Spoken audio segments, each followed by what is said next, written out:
cuma cuma ngandelin gerejanya yang gerejanya yang gereja-gereja tua, cuma ngandelin itu doang, tapi di dalamnya nggak ada Iya, apa-apa.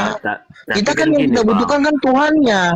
Iya, tapi kan intinya kan orang itu kan menyembah Yesus juga sih bang. Bang, Dia sorry bang, menyembah tunggu Yesus, bang. tapi kalau Yesusnya nggak mau hadir di gereja itu Sebentar, ngapain?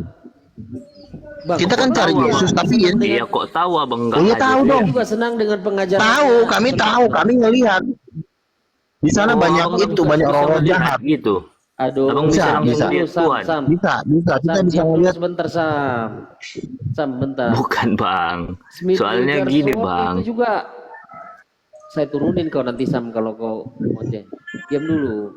Smith Wigglesworth itu juga abang kenal juga ya bang ya? Itu orang karismatik bang, bukannya orang Protestan itu bang.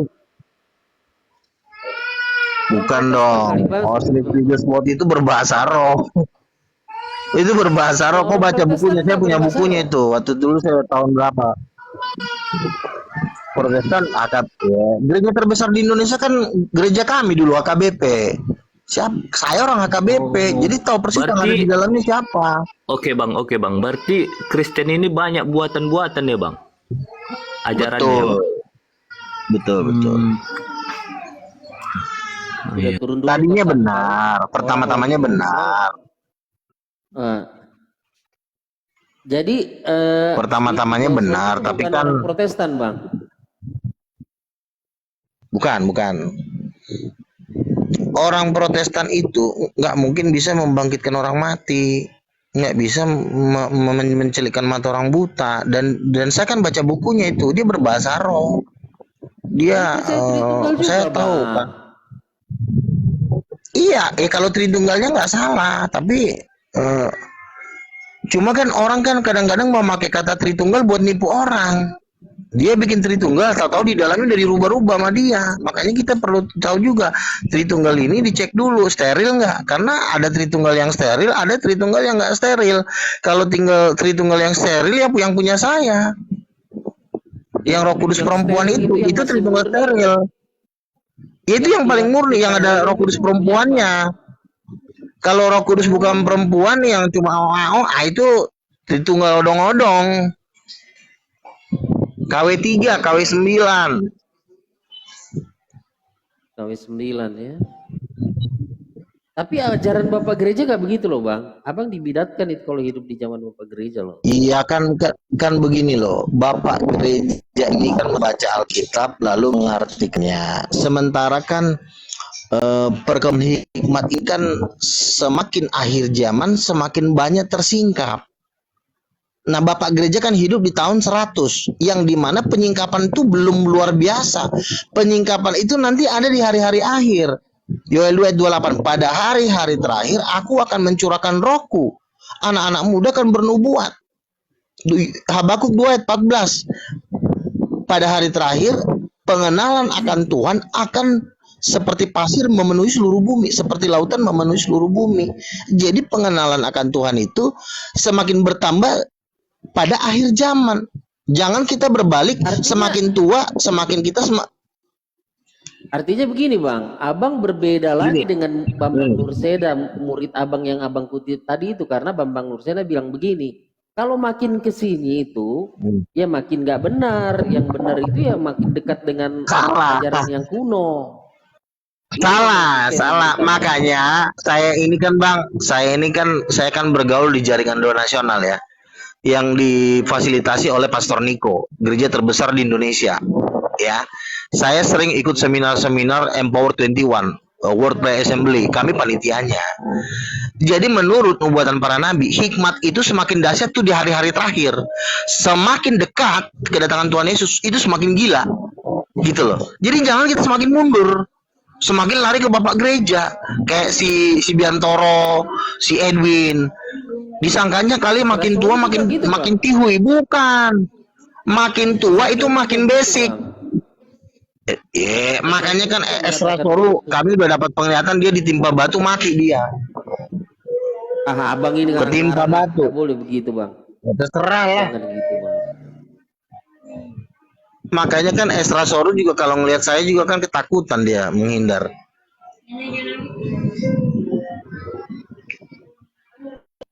Jadi kalau Bang Jadi PS apa Bombon itu sama dengan Bang Luga. Bom. Bom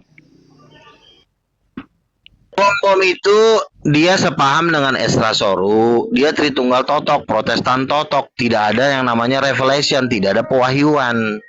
Kalau ada pewahyuan revelation itu namanya kan nabi, ya kan? Jadi mereka ini karismatik guru dia, tok, Bang. guru. Iya, dia karismatik, tapi jemaatnya 90% Protestan, makanya dia lebih berat ke Protestan. Kan dia pernah telepon saya, Bang Luga. Saya ini orang GBI, Bang. Oh. Tapi tolonglah, nanti persembahan kita hilang. Ditransfer saya 200. Oh gitu. Ya saya nggak bisa, Karena Pak. dia nelpon begitu, Iya, Bang. 2 kali. Pertama 300, yang kedua 200. Ditransfer saya. Ini buat jajan, Bang.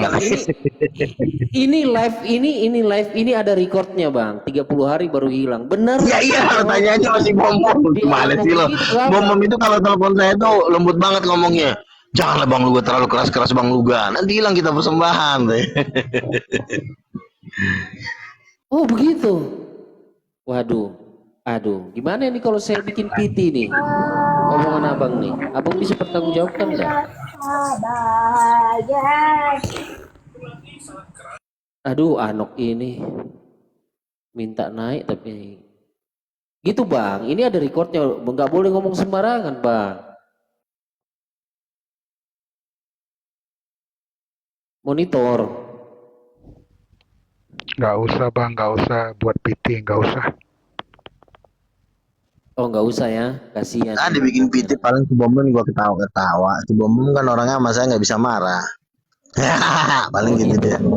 Karena benar. Iyalah. Lu bikin PT juga dia nggak akan marah. Jadi Bang Luga kalau Bang Jeki Sembiring satu apa juga kayak satu Tritunggal. Kalau Jeki Sembiring kan dia orangnya, dia agak menyembunyikan identitasnya. Dia tidak berani mengatakan saya dapat nubuat atau saya bernubuat atau saya dinubuatkan. Jadi dia hanya sebatas mengajar. Jadi dia tidak pernah menyentuh yang namanya suara Tuhan. Nah kalau saya selain mengajar, saya juga akan sertai dengan nubuatan-nubuatan, penglihatan. Nah jadi kalau Jeki Sembiring ini dia seperti manusia yang menyembunyikan identitasnya. Mungkin karena apa? Mungkin takut kehilangan jemaat. Karena biasanya kalau orang profetik, itu biasanya kalau dia nggak ngerti profetik, biasanya orang jadi membenci gitu. Nah, tapi membencinya itu waktu kalau dia ngerti, dia bisa jadi percaya gitu. Makanya kita jangan takut dibenci kalau kita menyampaikan profetik. Profetik itu suara Tuhan, misalnya mimpi, penglihatan, nubuatan, dibawa ke surga, dibawa ke neraka, nah gitu. Nah kalau Jeki Sembiring kan dia tidak pernah menyentuh hal seperti itu. Jadi dia, menurut saya, dia pengecut sebenarnya. Seorang pengajar itu dia juga harus memberikan tanggapan. Oh ada loh nubuatan, ada, jangan kita sembarang-sembarang menolak nubuatan loh. Karena nubuatan itu yang akan menuntun kita ke mana arah ajaran kita. Karena nubuatan dengan pengajaran itu harus berjalan bersamaan. Nggak bisa pengajaran berjalan bersamaan tanpa nubuatan. Karena nubuatan itu pasti Tuhan bicara secara profetik. Makanya saya mengajar, tapi juga tidak menolak nubuatan. Sama seperti saya bilang, Bapa, Anak, dan Roh Kudus. Tapi ketika ada nubuatan, penglihatan bahwa Roh Kudus adalah perempuan, saya juga nggak berani nolak. Ya memang belum saya ekspos. Tapi saya riset dulu kan bertahun-tahun. Wah kayaknya ini benar nih. Makanya saya ekspos. Oh memang saya percaya kalau Roh Kudus adalah ibu dari segala yang hidup. Bapa adalah ya Bapa dari segala yang hidup, seperti itu. Oke, jadi ada tipe-tipe manusia yang tidak mau dia tidak mau mengekspos identitasnya karena takut kehilangan persembahan atau takut kehilangan jemaat gitu loh. Seperti Jeki Sembiring sampai hari ini kan saya kan sering nanya tuh, kamu udah dibaptis Islam belum? Langsung saya di-kick. Waduh, masa saya tanya kayak gitu ya, saya di-kick. Berarti dia sangat menyembunyikan identitasnya. Tidak gentleman gitu loh. Jadi kalau tentang nubuatan, aku bertanya, ada orang bernubuat gitu Bang ya, tapi dia memandang Yesus itu secara tidak benar. Menurut Abang gimana? nubuatannya itu sah atau tidak menurut abang berdasarkan Alkitab? Menurut saya gini bang, nubuatan itu mungkin kalau satu mungkin bisa salah, kalau dua mungkin bisa salah, tapi kalau sudah banyak itu berat kita untuk menyalahkannya. Contoh, Ibu Nani dari Mahanaim, gereja Mahanaim, pendeta Mahanaim, dia dibawa Tuhan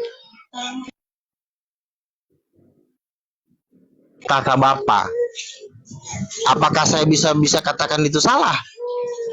Nah, jadi nubuatan ini harus saya konfirm dengan pengajaran saya. Nah, gitu.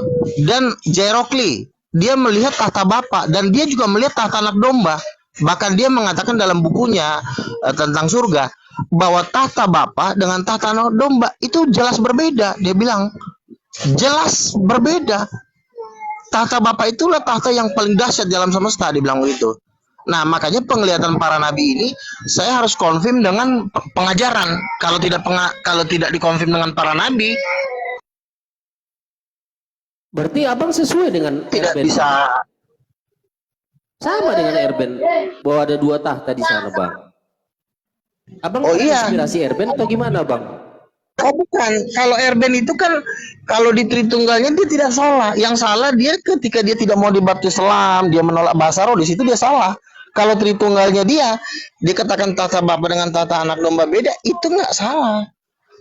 Erben salahnya ketika dia menolak bahasa roh, dia menolak nubuatan, di situ dia salah. Makanya saya dengan Erben pun sampai hari ini belum cocok gitu, walaupun dia Tritunggalnya sama saya mungkin hampir sama gitu. Tapi kan Erben kan Jadi, karena dia menolak Erben juga bahasa roh, percaya maka dia kan bahwa Roh Kudus itu maknya gitu.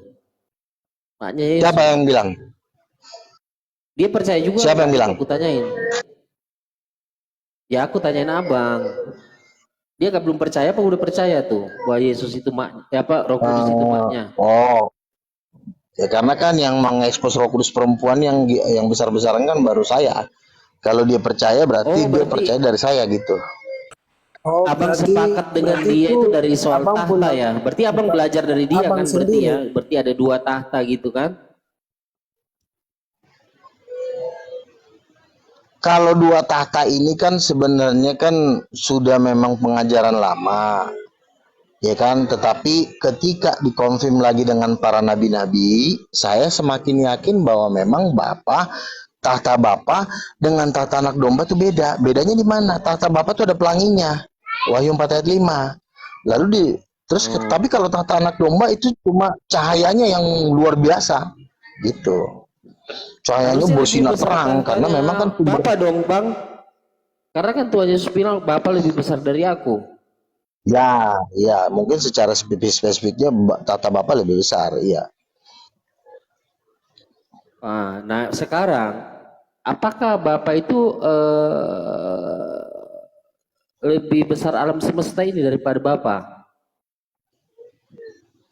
Iya kan gini loh, saya bikin rumah, lalu saya tinggal di dalam rumah. Apakah rumah ini lebih mulia dari saya? Tentu enggak dong. Saya kan cuma bikin rumah ini supaya dipandang indah, gitu loh. Kalau Bapak misalnya segede alam semesta, indahnya di mana? Gitu. Indah Jadi itu kan surga itu lebih besar dong dari tahtanya Bapak yang besar itu ya bang ya? Karena kan Bapak ya, sangat besar. abang jadi jangka Dari Islam. tahtanya Bapak itu tahtanya seperti kita, bisa ngobrol dengan kita walaupun lebih besar. Ya surga ya tentunya seperti yang kita lihat ini kan, ada langit, ada bintang-bintang segala macam. Tetapi kekuasaan Tuhan itu meliputi seluruh alam semesta, yaitu Roh Kudus. Roh Kudus yang tidak terbatas, dia tidak terhingga. Saja yang meliputi kekuasaannya, tapi secara ini besar kecilnya sebenarnya lebih besar surga dari dia dan lebih besar tahtanya ya bang ya. Coba tahta misalnya Yesus badannya kan daripada tahta Bapa. Ini abang ya kan di dalam kitab Wahyu kan dikatakan, aku melihat. Aku rasa gini, Erben pun murid kan di dalam kitab Wahyu kan dibilang. Sebentar. Di dalam kitab Wahyu kan dikatakan ada tahta dan ada 24 tahta mengelilingi tahta Bapa. Apakah 24 tahta itu lebih besar itu dari surga? Kan enggak. Surga itu kan tempat seperti bumi gitu loh. nanti juga Bapak akan turun di kota Yerusalem. Di kota Yerusalem itu ada istana, di dalam istana itu ada Bapak. Berarti kan secara ukuran, ya ukurannya sama seperti kita, tetapi secara pengaruh dan kekuasaan ya Bapak bisa meruntuhkan langit dan bumi ini, gitu aja. Intinya kan Bapak bisa ngatur, mau bintangnya mau dijatuhin bisa, buminya mau dihancurin bisa, surganya mau dihancurin bisa. Tapi kan dia kan Oke. memilih hidup dalam keindahan, Teman-teman, bisa saya udah ngobrol, mulai bisa puyeng ini. gitu. Mungkin ada Bang Cings di sini. Shalom, selamat siang Bang Cings. Shalom Ano, teman-teman, selamat siang. Pak Pos, Pak RCS. Lanjut. Lanjut. Iya, Bang Anok. Bang Anok. Halo, Bang Anok. Oh iya. Bang Anok, maaf ya. Kalau boleh tahu, Abang apa ini? Kristen atau bukan? Katolik. Oh, Katolik ya. Welcome Bang ya.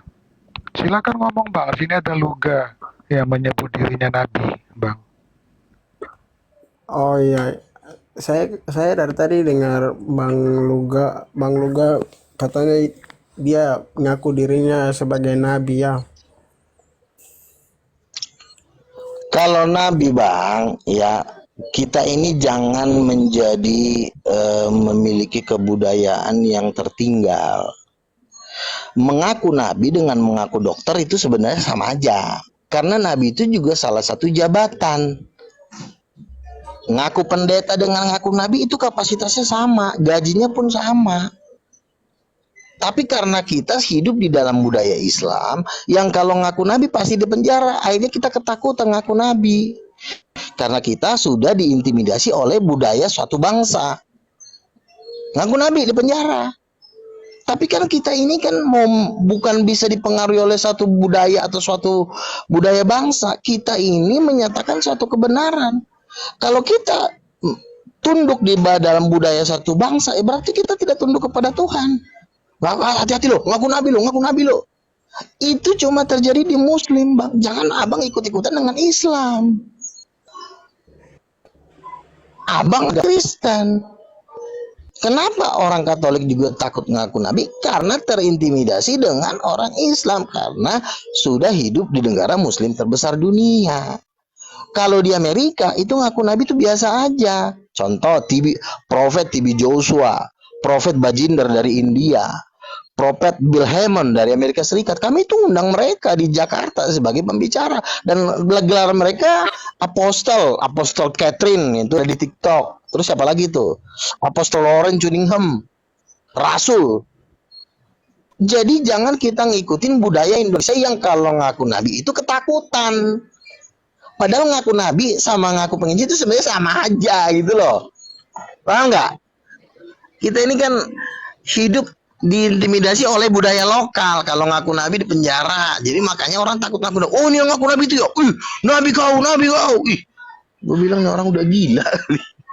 Jadi kita harus berani melawan arus supaya kita budaya itu diciptakan oleh manusia supaya melawan Tuhan.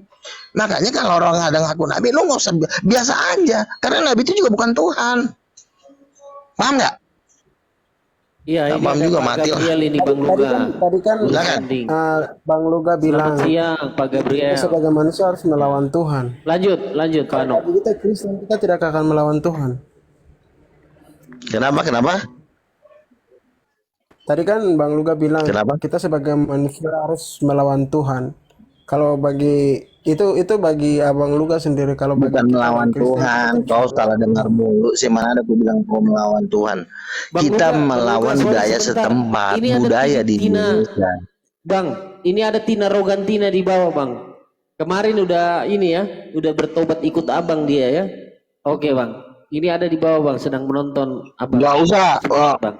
Lanjut Bang, lanjut. Ya, usah di framing nggak usah. Kesannya kita meninggikan diri nggak usah. Artinya kan orang itu belajar itu kan bertahap, nggak bisa langsung. Oh, kau udah murid juga ya? Jangan gitu juga. Tapi itu nih gue salah, itu nabi atau babi sih? Tadi Luga bilang itu Tina sudah ikut Luga. Sekarang ada orangnya nggak ngaku. Gimana Nah, ini? setiap orang yang bisa nabi diikutin.